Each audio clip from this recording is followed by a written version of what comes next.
We have made about 22 proposals to Pakistan, ranging from treaties for peace and friendship, non-attack on nuclear facilities, MOUs on airspace violation by military aircraft, direct contacts between military units so that escalations don't take place.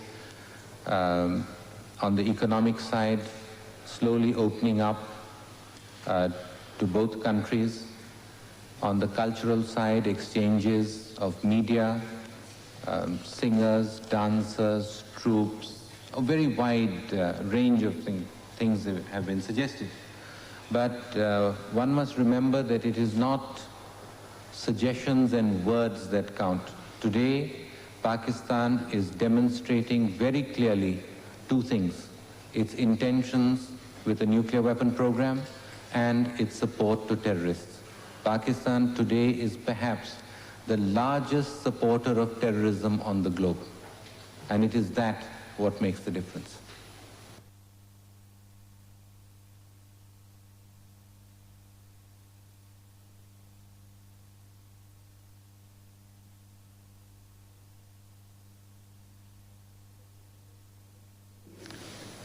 Well, let me say very clearly that we don't need to smuggle heavy water.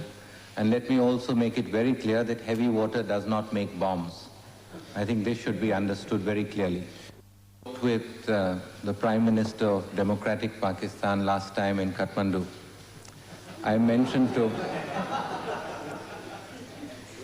I pointed out to Mr. Junejo that Pakistan has a uranium enrichment program far in excess of its capacity to use enriched uranium. You have only one small test reactor which uses enriched uranium. There is no other reactor, at least officially, which uses enriched uranium. Where is this enriched uranium going? He could not give me an answer.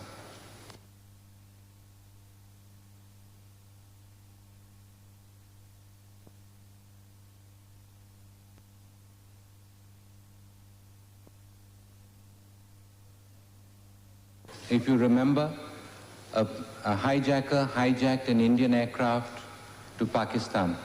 That hijacker is still alive. The case against him is being dragged out. It's going on for, I don't know now, 12 years or 13 years now. Just about the same time, another man hijacked a Pakistani Airways aircraft, PIA aircraft, to Syria.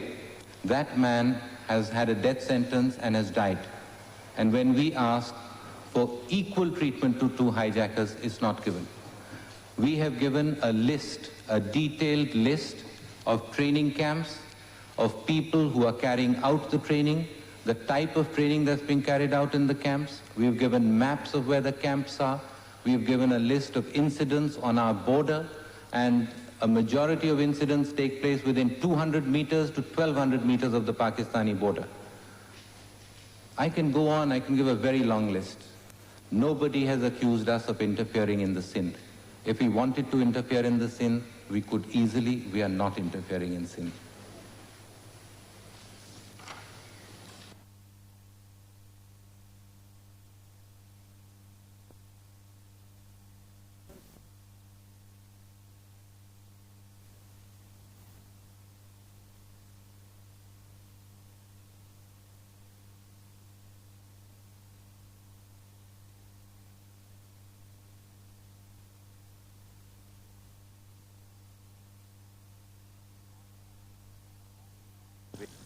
The heart of our action plan is the elimination of all nuclear weapons in 3 stages over the next 22 years, beginning now.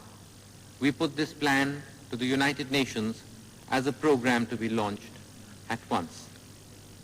While nuclear disarmament constitutes the centerpiece of each stage of the plan, this is buttressed by collateral and other measures to further the process of disarmament. We have made proposals for banning other weapons of mass destruction. We have suggested steps for precluding the development of new weapon systems based on emerging technologies. We have addressed ourselves to the task of reducing conventional arms and forces to the minimum levels required for defensive purposes. We have outlined ideas for the conduct of international relations in a world free of nuclear weapons. The essential features of the action plan are: first, there should be a binding commitment by all nations to eliminating nuclear weapons in stages by the year 2010 at the latest. Second, all nuclear weapon states must participate in the process of nuclear disarmament. All other countries must also be part of the process. Third, to demonstrate good faith and build the required confidence, there must be tangible progress at each stage towards the common goal. Fourth, changes are required in doctrines, policies, and institutions to sustain a world free of nuclear weapons. Negotiations should be undertaken to establish a comprehensive global security system under the aegis of the United Nations.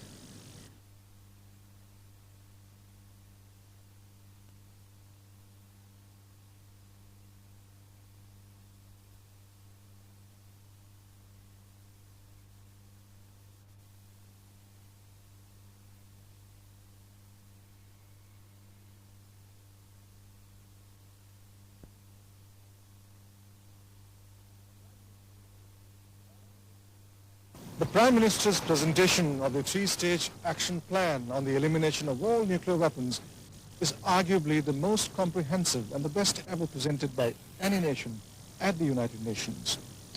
And while the corridors of the building behind me are abuzz with animated discussion on the action plan, let me take you back to the engagements of the Prime Minister since he arrived in New York last evening. The first to call on him in his hotel suite was Congressman Stephen Solars, the American leader who has been closely associated with the issue of Pakistan's attempts at acquiring nuclear capability by any means. The meeting was officially described as a courtesy call.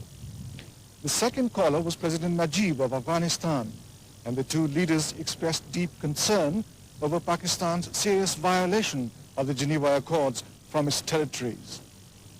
Dr. Najib said he was in touch with the Soviet Union over the development, but felt confident that his government will be able to tackle the problem. Mr. Gandhi felt it was important for peace and stability in the region and in Afghanistan that Pakistan respects the provisions of non-interference laid down in the Geneva Accords. Later, the Mexican president, Mr. Miguel de la Madrid, called on him. The two leaders were together for nearly 40 minutes. No official comment is yet available, but the two leaders apparently discussed a large variety of subjects, including the Six-Nation Initiative, of which both are active members, the North-South Dialogue, and problems of development.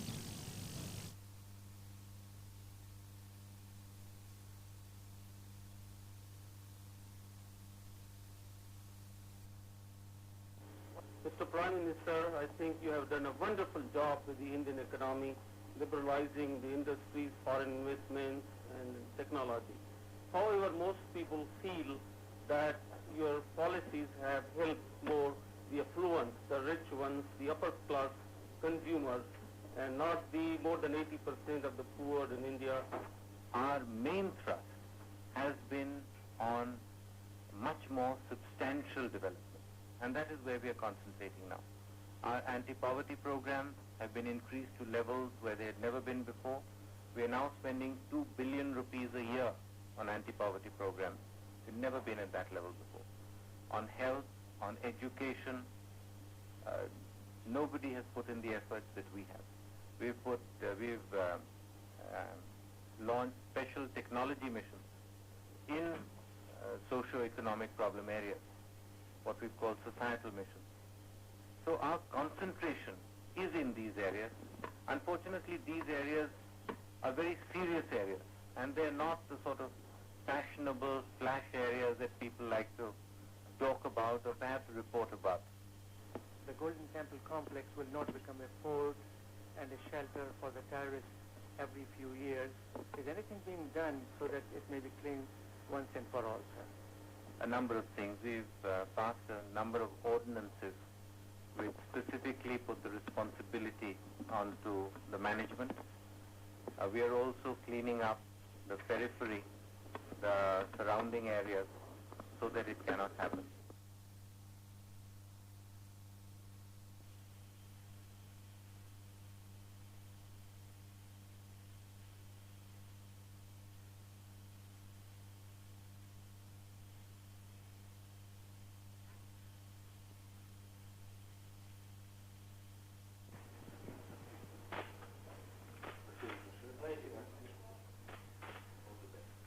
Thank you. Thank you.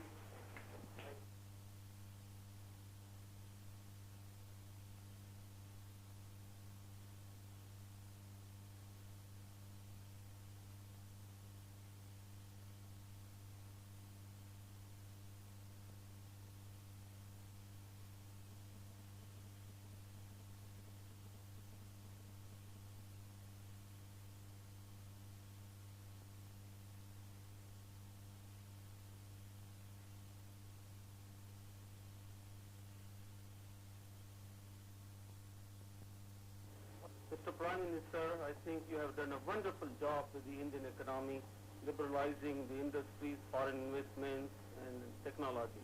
However, most people feel that your policies have helped more the affluent, the rich ones, the upper class consumers, and not the more than 80% of the poor in India.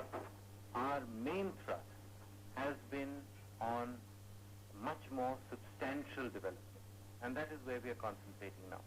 Our anti-poverty programs have been increased to levels where they had never been before. We are now spending 2 billion rupees a year on anti-poverty programs. We've never been at that level before. On health, on education, nobody has put in the efforts that we have. We've launched special technology missions in socio-economic problem areas, what we call societal missions. So our concentration is in these areas. Unfortunately, these areas are very serious areas, and they're not the sort of fashionable flash areas that people like to talk about or perhaps report about.